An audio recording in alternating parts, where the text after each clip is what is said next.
Tá bem. Eu quero convidar, se porventura você não me conhece, eu vou falar meu nome para você, você vai estranhar. É um nome composto. O primeiro é Kerry, o outro é Alisson.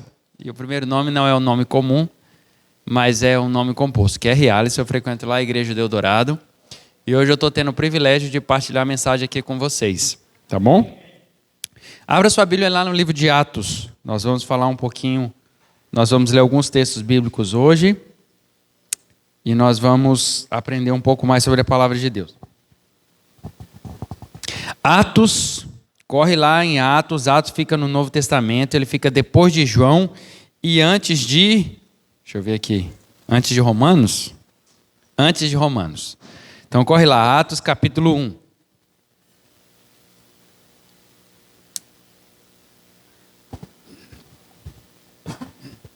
Essa primeira parte...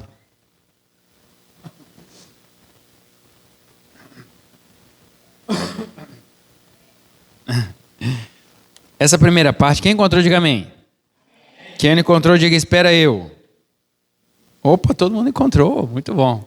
Essa primeira parte eu vou ler na Nova Versão Internacional. O texto é o mesmo, mas a maneira como está escrita na Nova Versão Internacional, ela dá um entendimento mais simples. O verso 2, Atos capítulo 1, verso 2. Mas antes de nós lermos mais uma vez a atitude de reverência e adoração ao nosso Deus, vamos fazer uma breve oração. Pai querido, Deus de amor, tua santa palavra está aberta, Senhor. Nós carecemos, necessitamos e pedimos conhecimento e entendimento em nome do Senhor Jesus. Amém. Diz assim, Atos capítulo 1, verso 2. Até o dia em que foi levado aos céus, depois de ter dado instruções por meio do Espírito Santo aos apóstolos que havia escolhido. Então, nesse primeiro versículo, o Senhor está dizendo... Depois que o Senhor deu instruções através do Espírito Santo aos discípulos que ele tinha escolhido, o Senhor foi elevado aos céus. Por isso que eu li na Nova Versão Internacional. A versão Almeida, ela não dá esse entendimento simples. Agora, a partir do verso 3, eu vou ler na Almeida mesmo. Diz assim, a estes também, depois de ter padecido, se apresentou vivo com muitas provas incontestáveis, aparecendo-lhes durante 40 dias e falando das coisas concernentes ao reino de Deus. Verso 4. E, comendo com eles, determinou-lhes que não se ausentassem de Jerusalém, mas que esperassem a promessa do Pai, a qual disse ele, de mim ouvistes, porque João, na verdade, batizou com água, mas vós sereis batizados com o Espírito Santo, não muito depois destes dias. Primeira pausa aqui. Jesus esteve na terra e ao estar aqui na terra ele cumpriu com a sua missão, que era morrer para nos dar a salvação. Depois que ele morreu, pela ação do Espírito Santo, com os discípulos a qual ele tinha escolhido, então ele ficou com os discípulos durante 40 dias passando orientações e instruções ainda. E Jesus falou o seguinte, olha, eu vou subir para os céus, mas aguardem vocês, porque João batizou com água. Eu irei batizar vocês com o Espírito Santo. Com o Espírito Santo. Amém. Louvado seja Deus. É um poder que até então não tinha sido derramado com toda a sua plenitude. Certo? E, continuando agora do verso 6 até o verso 9. Então, os que estavam reunidos lhe perguntaram, Senhor, será este o tempo em que restaurares o reino de Israel? Os discípulos até esse determinado momento estavam aguardando o quê? Que o povo de Israel se tornasse a grande e maravilhosa nação. Então eles falaram para o Senhor, Senhor, é agora? Vai ser agora que o Senhor vai restaurar a nação de Israel? Ela será a maior sobre todas as coisas? E Jesus respondeu, verso 7 seguinte. Verso 7. Respondeu-lhes, não vos compete conhecer tempos ou épocas que o Pai reservou para sua exclusiva autoridade. Mas recebereis poder ao descer sobre vós o Espírito Santo, e sereis minhas testemunhas, tanto em Jerusalém como em toda a Judeia e Samaria e até os confins da terra. Ditas essas palavras, foi Jesus elevado às alturas à vista deles, E uma nuvem o encobriu dos seus olhos. Os discípulos estavam aguardando que a nação de Israel se tornasse a maravilhosa nação a qual estava profetizada sobre ela. E o Senhor falou: não vos compete conhecer os tempos e a lei, mas compete que vocês testemunhem. Que vocês testemunhem em Jerusalém, na Judéia, em Samaria, até os confins do mundo. Em outras palavras, vocês vão testemunhar próximo de vocês, na vizinhança de vocês, nos arredores de vocês, até os confins da terra, até enquanto terminar a terra. Vocês têm que testemunhar. E os discípulos tanto receberam a missão que hoje nós fomos alcançados. Nós fomos alcançados pelo Evangelho porque os discípulos se comprometeram com a missão que era testemunhar de Jesus, porque Ele vai voltar. Amém, louvado seja Deus. Mas nessa caminhada de testemunho, nós não estamos sozinhos. Nós temos o inimigo que quer atrapalhar que o reino de Deus cresça.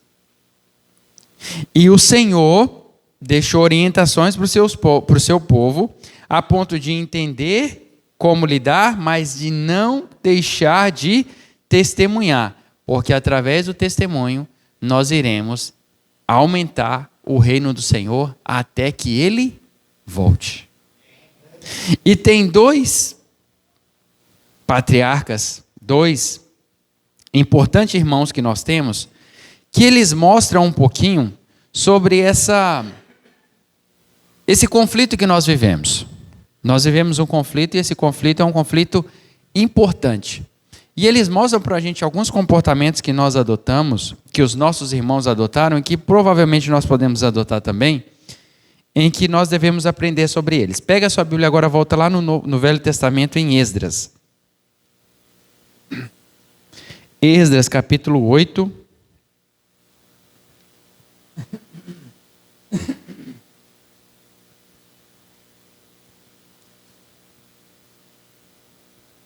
Esdras capítulo 8. Lembrando que Esdras é depois de 2 Crônicas e antes de Neemias, tá bom?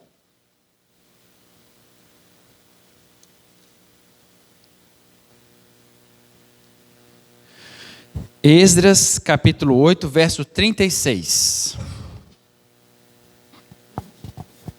Quem encontrou, diga amém.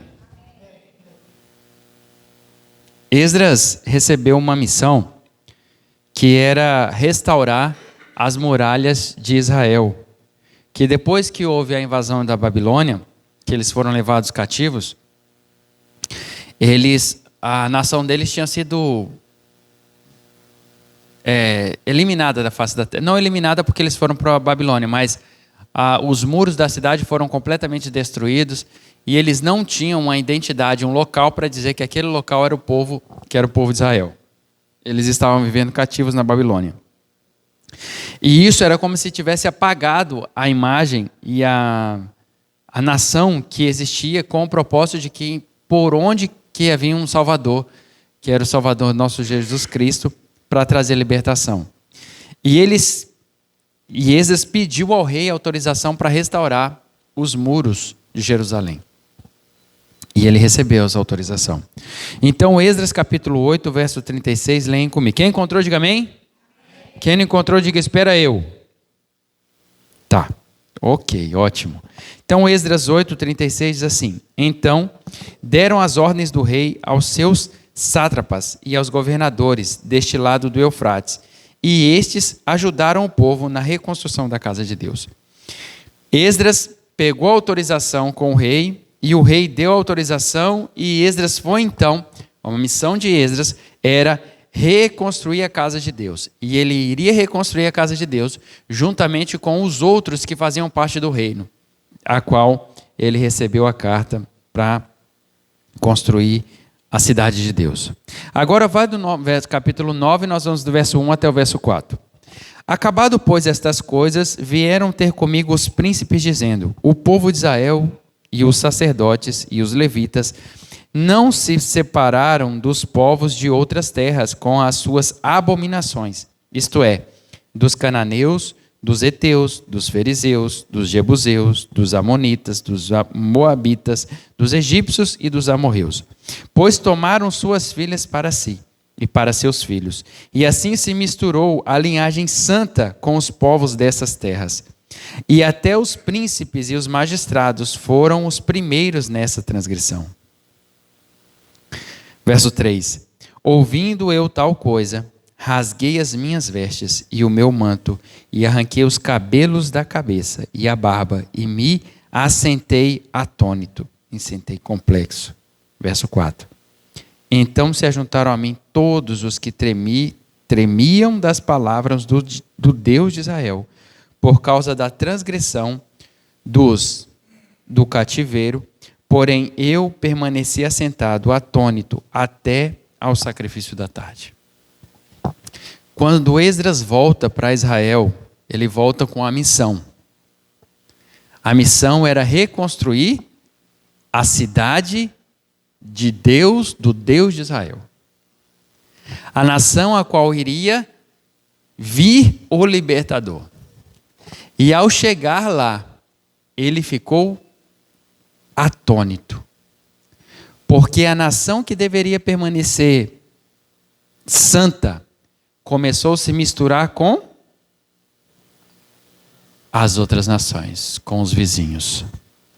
E essa mistura, que deveria ser uma mistura que não deveria se misturar, a não ser que o povo de Israel pudesse levar a mensagem, essa mistura estava tão grande que eles estavam participando das mesmas condutas que os vizinhos. Quando Esdras tomou conhecimento sobre isso, ele chorou, rasgou as suas vestes, que era um sinal de humilhação, e lamentou ao Senhor, porque o povo deixou de andar da forma como Deus havia pedido. Da forma como Deus havia pedido. E sabe qual foi as consequências disso? O povo que foi para a Babilônia porque tinha transgredido a vontade de Deus, continuou fazendo as coisas erradas e estavam numa condição a qual terrível, da mesma forma que os seus vizinhos. Então Esdras se lamenta pela situação, convoca todo o povo para uma assembleia e fala: nós pecamos contra o Senhor. Nós precisamos nos arrepender, pedir perdão do nosso pecado e precisamos deixar as nossas práticas erradas da vontade de Deus. E teve muitos casamentos que foram desfeitos por terem sido constituídos sem a bênção do Senhor, através da mistura que ocorreu do povo de Israel com os demais povos. Tamanho foi o sofrimento que aconteceu. E aí eu faço a seguinte reflexão para nós: será que nós, como povo de Deus que fomos alcançados pelo Evangelho, será que nós estamos mais misturados com o mundo e fazendo as mesmas coisas que o mundo, ou nós estamos guardando aquilo que nós sabemos e aprendemos e estamos fazendo o que é errado? Porque muitas das vezes nós achamos o seguinte: antigamente o cristão ele tinha uma característica. Ele era uma pessoa que tinha uma fala só, ele tinha uma roupa diferente, ele andava com a Bíblia debaixo do braço. E com o passar dos anos, esse estigma de cristão, ele foi deixando de ser admirado. Por quê? Porque a pessoa estava muitas das vezes na frente da igreja vestida com um manto, completamente vestida.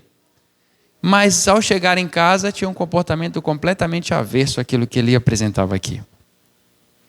Ou estava aqui completamente bem disposto, completamente eloquente, mas o seu comportamento e a sua atitude eram de pessoas completamente ímpias e malvadas. O fato do mau exemplo ser apresentado não significa que aquele comportamento era um comportamento de todo errado.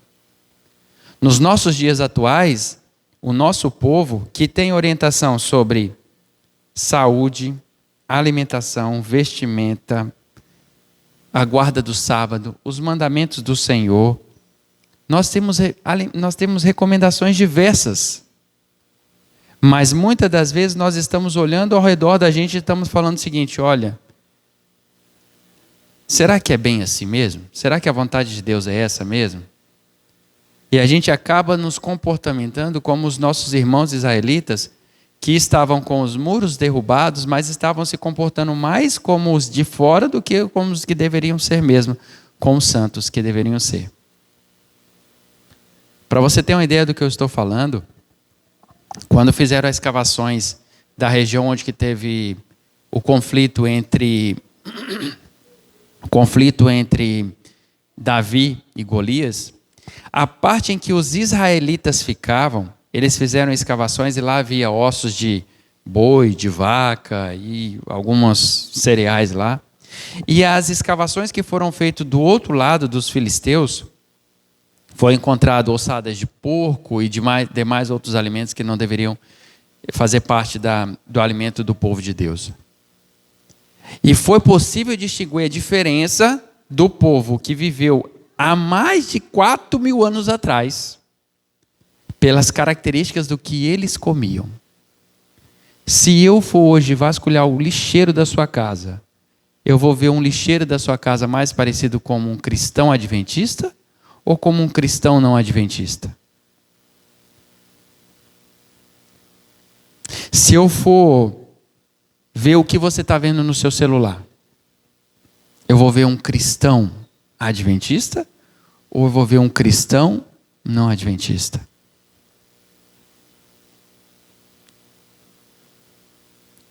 Esdras, quando viu a condição que o povo estava, ele estava chorando na Babilônia, porque o povo dele não tinha uma terra para dizer que era sua, e quando ele volta para o seu povo, ele se entristece, porque o povo estava parecendo igual às nações vizinhas.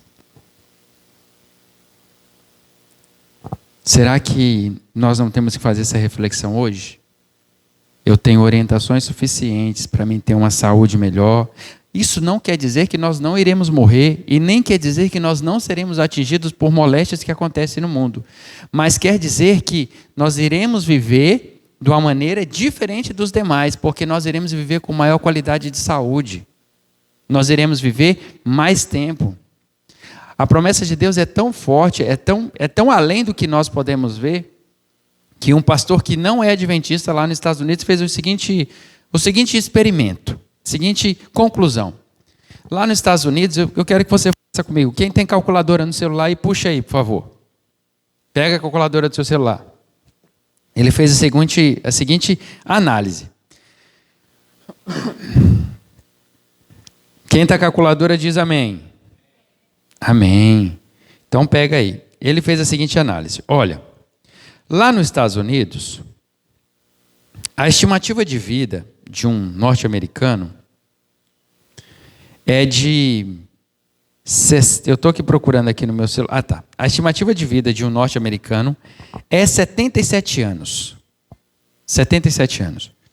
77 anos é a estimativa de vida. Aí você pega esses 77 anos e divide e multiplica por 365 dias. Isso equivale a quantos dias? 28.105 dias. Muito bem. Agora, vamos ver quantos esses dias equivalem em semanas.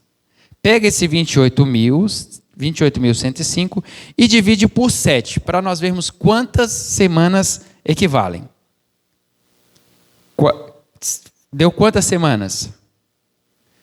4.015 semanas. Muito bem.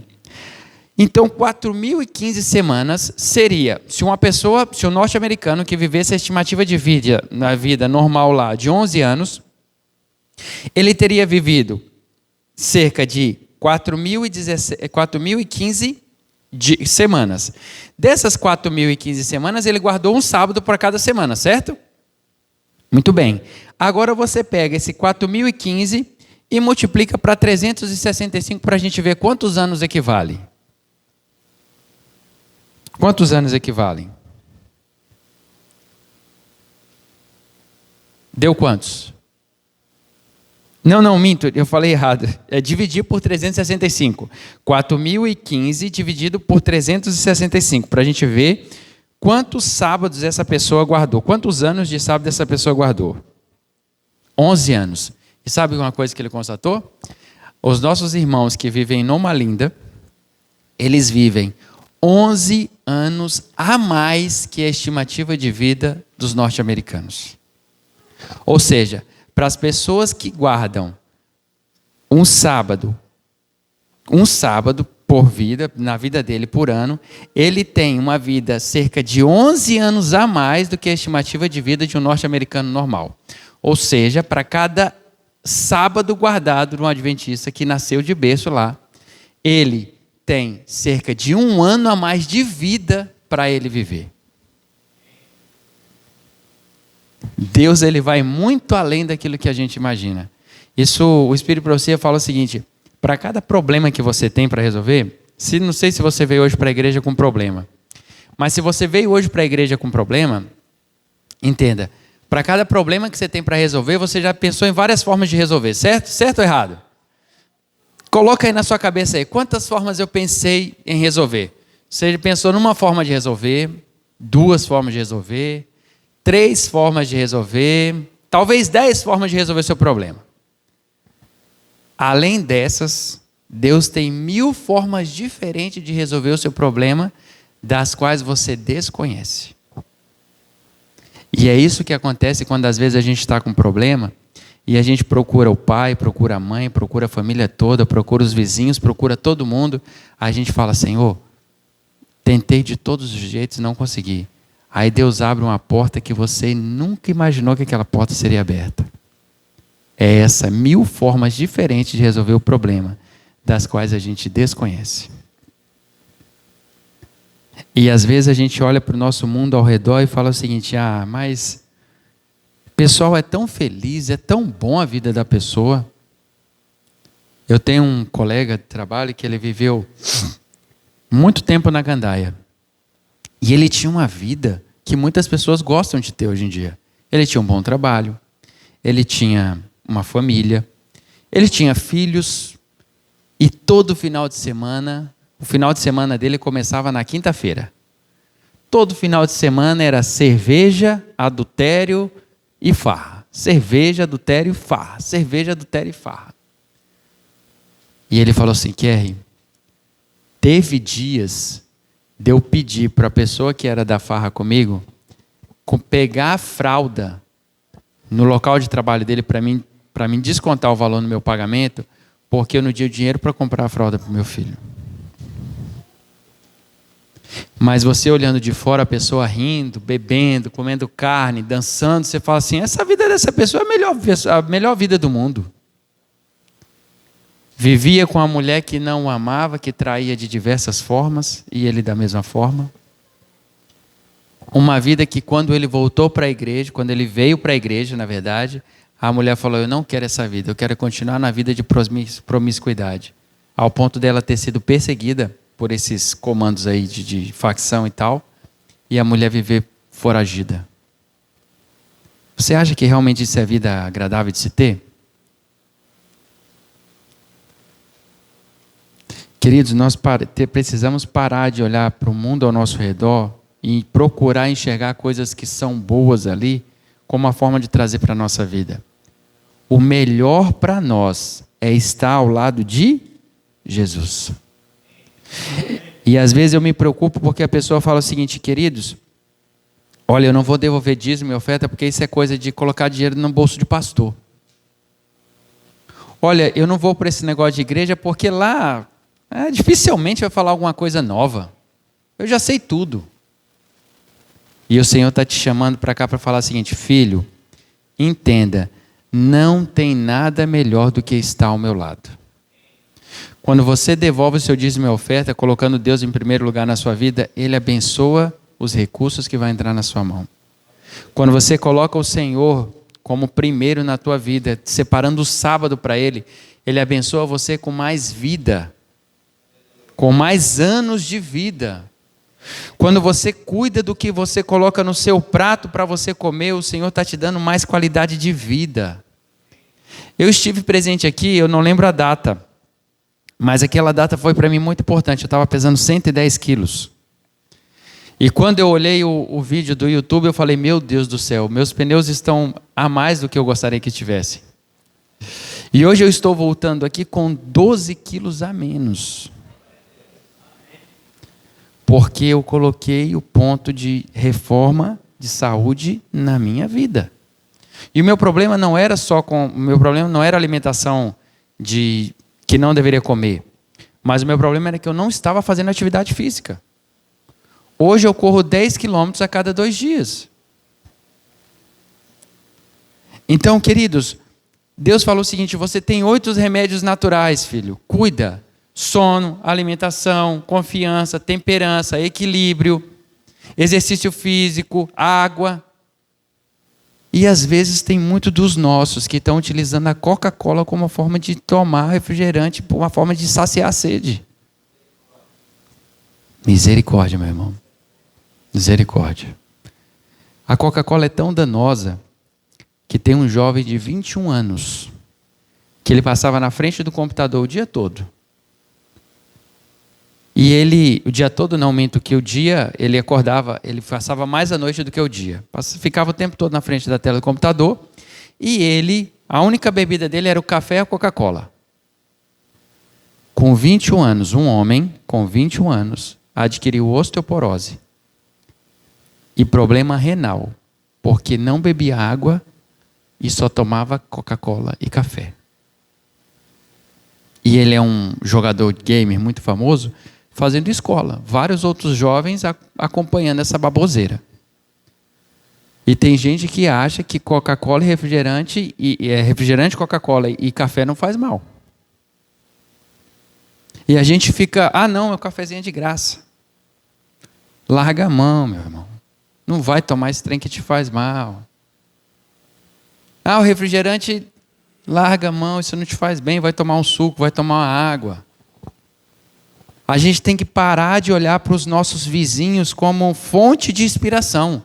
A nossa fonte de inspiração é a palavra de Deus e o Espírito de Profecia. Se nós não estamos usando eles como fonte de inspiração, nós estamos correndo sério risco de ficar aparecendo com as pessoas ao nosso redor.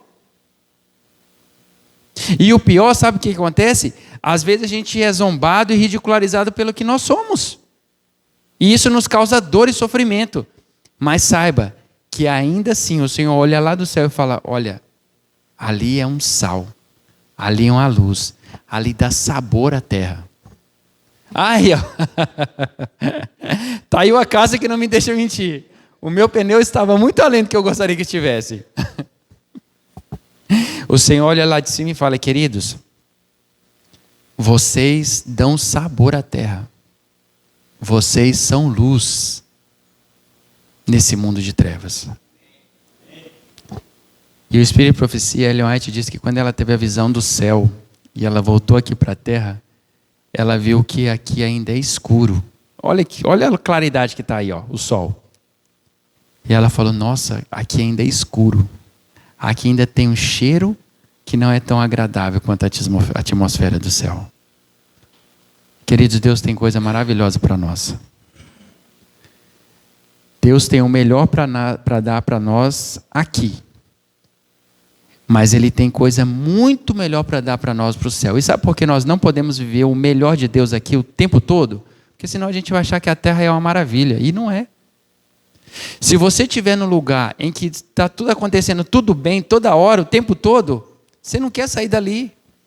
E o Senhor está falando o seguinte, filho, você tem que testemunhar, porque eu vou voltar e vou te mostrar o que é melhor de verdade.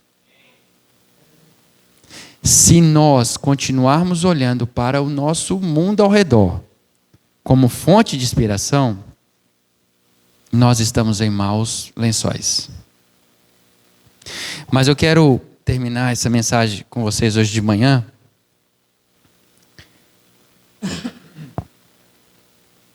lendo o que está em Neemias capítulo 6. Neemias capítulo 6. Verso do 1 ao 4.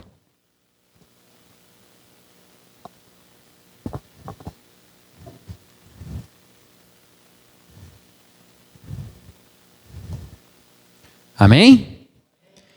Tendo ouvido Sambalate, Tobias, Gesem, o arábio e o resto dos nossos inimigos, que eu tinha edificado o muro e que nele já não havia brecha nenhuma, ainda que até esse tempo não tinha posto as portas nos portais. Sambalate e Gesem mandaram dizer-me: vem, encontre-nos nas aldeias, no vale de Ono. Porém, intentavam fazer-me mal. Enviei-lhes mensageiro a dizer: estou fazendo uma grande obra, de modo que não poderei descer. Por que cessaria a obra enquanto eu a deixasse e fosse ter convosco? Verso 4. 4 vezes me enviaram o mesmo pedido. Eu, porém, lhes dei sempre a mesma resposta. Queridos, Neemias foi para ajudar Esdras a construir o muro. E quando o muro estava completo, sem brecha, faltava só colocar as portas, os inimigos chamavam Neemias. Neemias, vem aqui, vamos ter uma conversa, nós somos amigos. Vem cá, Neemias, vamos conversar, eu tenho uma coisa importante para te falar. E o Senhor alertava Neemias: não vai, porque eles querem te fazer mal. De maneira nenhuma eu vou encontrar vocês, podem desistir dessa conversa. Queridos, Deus nos chama para reparar as muralhas, para colocar as barreiras que são necessárias. E não achem que vai ser fácil, porque o inimigo vai nos assediar da maneira terrível. Ele tem um propósito. Sabe qual que é o propósito do inimigo? Destruir a imagem de Deus em você. Sabe o que é o propósito de Deus? Restaurar a imagem de Deus em você. Mas nós precisamos olhar para a obra que nós temos à frente. E Neemias, quando chegou para o povo, Neemias falou o seguinte: olha, eles estão dizendo que nós seremos invadidos, pois agora vocês vão trabalhar com a mão e na outra vocês vão estar com a espada. E o povo chegou para tentar invadir a cidade. E ao chegar lá, eles viram que até os pedreiros estavam com a espada imbuída do lado, enquanto estava trabalhando para restaurar os muros.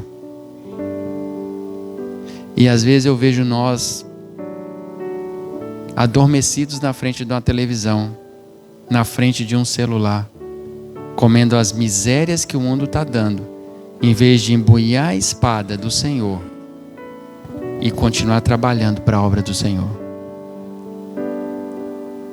Sabe, Jesus vai voltar, queridos. E para quem morreu hoje de manhã, Ele já voltou. E Ele quer nos dar uma vida muito melhor disso que nós temos. A nossa vida aqui pode ser boa, mas ainda sendo boa aqui, não se compara a 1/3 da atmosfera celeste que nós iremos ter. O sábado é um dia que Deus separou